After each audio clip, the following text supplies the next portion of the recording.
Siitä on vähän kulunut aikaa ja nyt itse asiassa Teuvo Hyvönen on myöskin täällä tänään. Eli Teuvo Hyvönen on Louhiluokan Fleet Captain Suomessa. Tervetuloa Teuvo.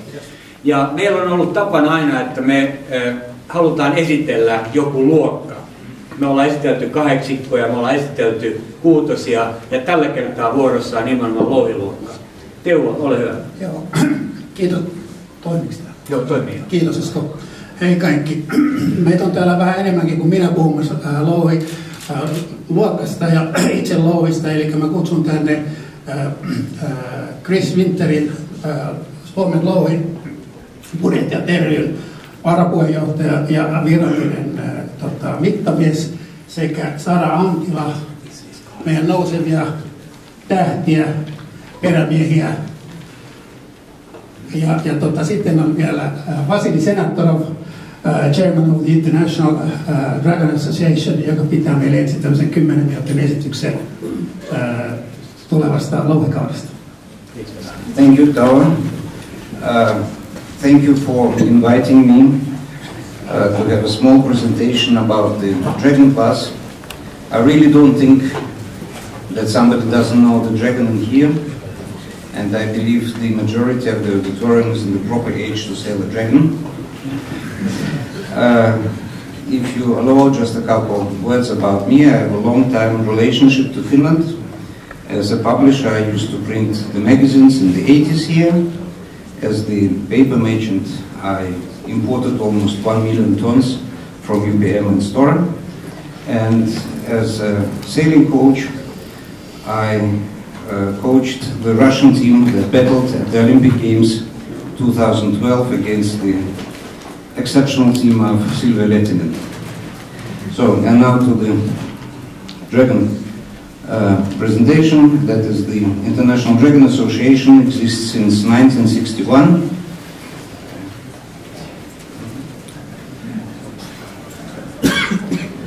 The Dragon, we consider it as the best sailing boat in the world. The Dragon sailors, sometimes it comes out of the water in spite that it's almost 2 tons heavy. We call it Bugatti of the sea. And very important to know that Dragon class combines the top sailors of the world. We have many really professional, good sailors who were participants of Olympic Games and world champions in different classes.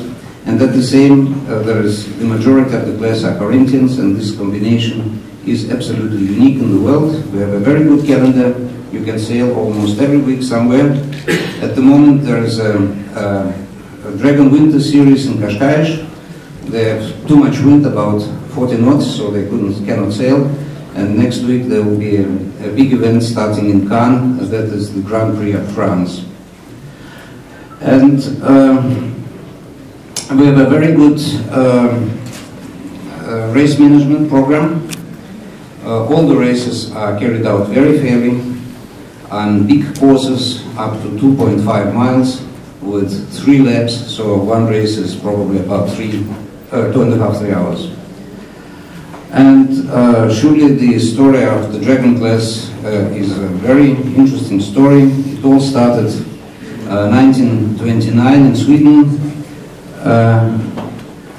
and then between 1948 and 72 it was an Olympic class, and the first fiberglass boat was built in 1973 after Dragon was excluded from the Olympic Games because it was a little bit too expensive and complicated. And now that's maybe the biggest monotype keel class in the world, and it can be used for races and it can be used also for leisure with the family. We just had a talk today with Chris in the morning, and he told me the Stars have the same amount of boats, but Star is a very competitive sporty boat. We have a structure.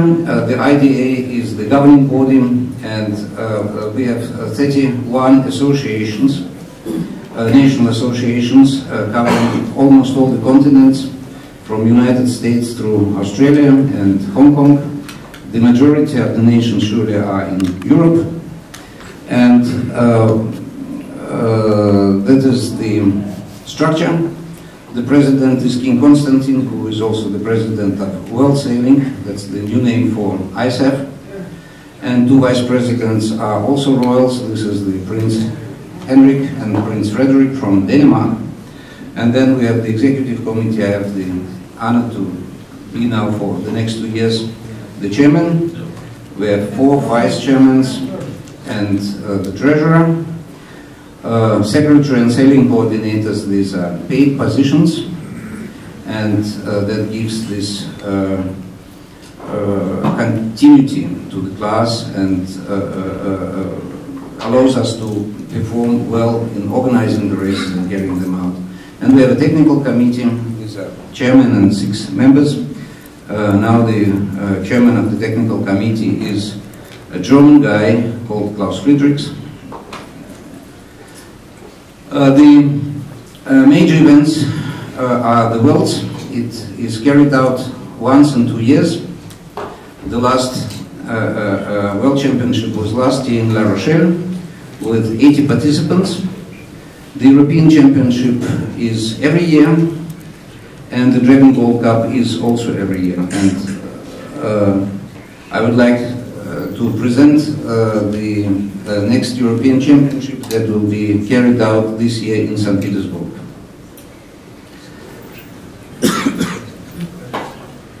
So, by the end, some thoughts of Prince Henrik.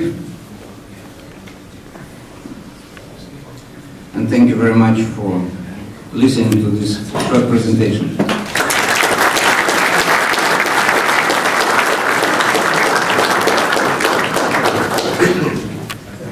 Eli nyt palataan tähän suomenkieliseen osuuteen, eli meillä on tässä, eli tässä oli vähän samaa tietoa, mitä tuossa oli Vasily sanoikin, eli ennen kaikkea tässä Louhiluokassa on tämä yhteisöllisyys erittäin korkeata kaikkien eri maiden jälkeen, ja tässä on muutamia kuuluisia nimiä, Jokke Lindgren, Christian Borenius ja Lauri Rekard pari viikkoa sitten oli ihan podiumpaikoilla skiwallissa tuolla Juan-le-Pinissä Golf-Juanilahdella. Ja jos tietysti haluaa purjehtia Lori Smithia vastaan, niin tässä on nyt sitten mahdollisuus. Perhaps Chris, you have something to say about the international scenery. What I like the most about Dragons is how sociable the class is. Vasily pointed out that the boat has sailed all around the world. Sailed in regattas in Egypt, Hong Kong, France. It's an active fleet in the US. So it's a great class to sail in, and it's very sociable in that if you travel to these other places, I'm sure the guys will invite you on board, take advantage of what you know, get you to help sail with them. In Finland, it's got a long history. The first picture we had up there was of a wooden boat built in the 1950s in Finland. And one of the great things about the class is that boat is still extremely competitive. So boats built in the 50s and 60s in Finland still compete at an international level. I've sailed with Valdemar Bandalowski, I've sailed with Paul Rickard Ho Jensen, Ruslana Taran. She's a 2 times bronze medalist and a silver medalist. She won the Gold Cup in I think it was 2000, sailing with the Ukrainian team. So there are a lot of medalists. Jokke Lindgren sailing in the class. Right there are 8 Olympic medals. And all these people are still active in the class. And they don't win all the time. Amateurs win sometimes. Very active class. The thing that I like about the class is that there's a weight limit. And you can achieve that with either 3 or 4 people. So it becomes a family-oriented class. Sara here sails on a boat with 4 person, and they're as competitive as anybody else. There's an English team that's helmed by a woman. They sail with 4 people, and they're as competitive as everybody else also. Ja sitten vielä näistä kansainvälisistä kisoista, niin nythän on niinku 2 talvisarjaa, toinen on Kaskaisissa. Niillä on muistaakseni talven aikana 6 regattaa, ja siellä on ainakin 4 venettä vuokralla. Kaikki, jotka sinne päin menee, niin kannattaa osallistua. Ja sitten on talvisarja tuossa Välimeren, Ranskan ja Italian osassa. Siellä on muistaakseni 8 kilpailua Imperian ja suurin piirtein muun pelin välissä. Pääasiassa se keskittyy Kandin alueelle ja siellä on muistaakseni semmoinen 10 venettä voisi olla vuokralla. Ja siellä on vakituisesti 5 suomalaista venettä. Vielä tuosta veneestä itsestään, niin sehän painaa 1800 kiloa ja sitä yleensä kuljetetaan 2-akselisella trailerilla ja siihen tarvitsee vetoauto, jossa on jarruja 2400 kiloa. Että louhipurjehtajat yleensäkin niin pyörii tuolla lähinnä Keski-Euroopassa, Ranska, Belgia, Hollanti, Saksa, Sveitsi. Unkarassakin on erittäin aktiivinen fliitti ja erittäin, siinä on pari tosi kovaa purjehtia, entisiä olympiamitalistia Tallinnasta, niin kuin Jokke. Jos Sara sanoisi muutama sana tuosta naispurjehduksesta siinä sitten.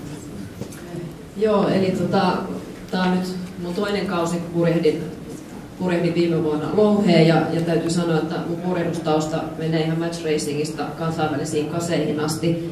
Eli olen nähnyt erikokoisia veneitä ja tämän kokoiselle ihmiselle niin, ja voimat tietenkin ei ole aina ihan samoja, niin aina todetaan naispurjehtijoiden kesken, että naisille timing is everything, koska me ei voida korvata virheitä voimalla. Niin meillä on äärimmäisen tärkeää se, että meillä on prosessit hanskassa.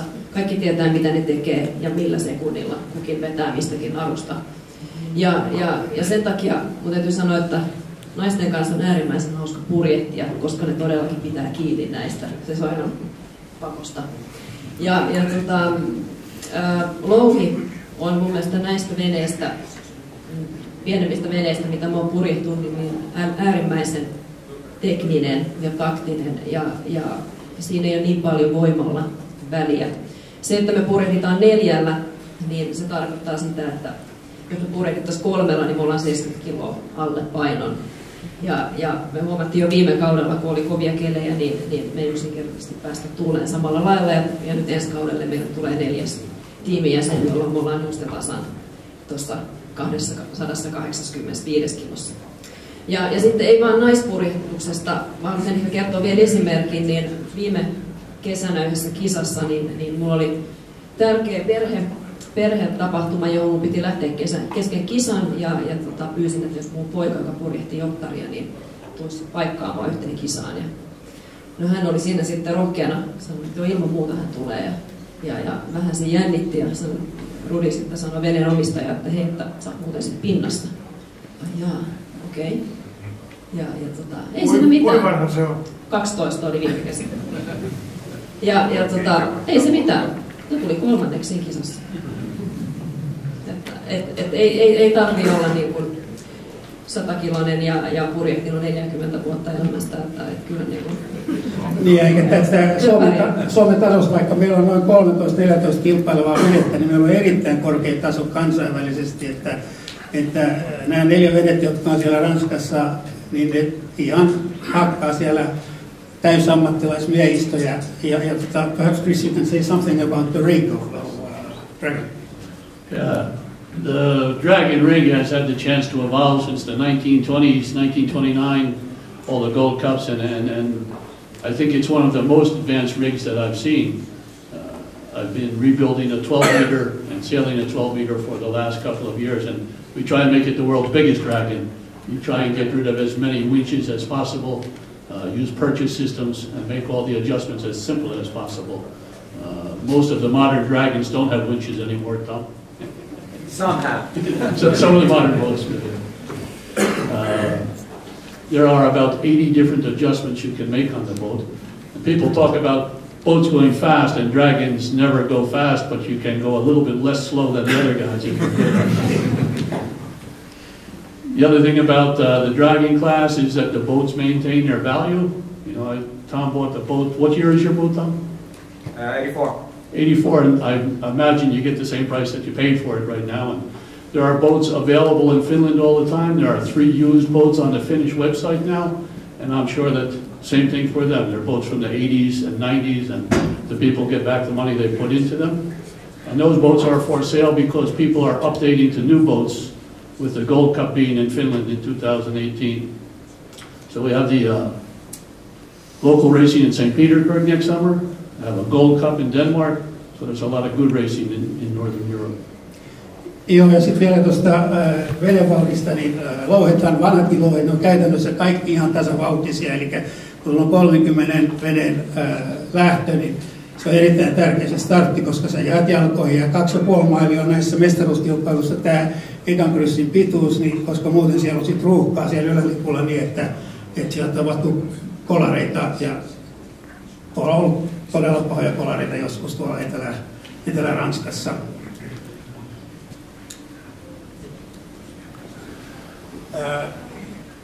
Niin, tästä on suurin osa tästäkin varmaan jo puhuttiin. Tuossa oli tuo Riki, puhuttiin siitä, se arvo.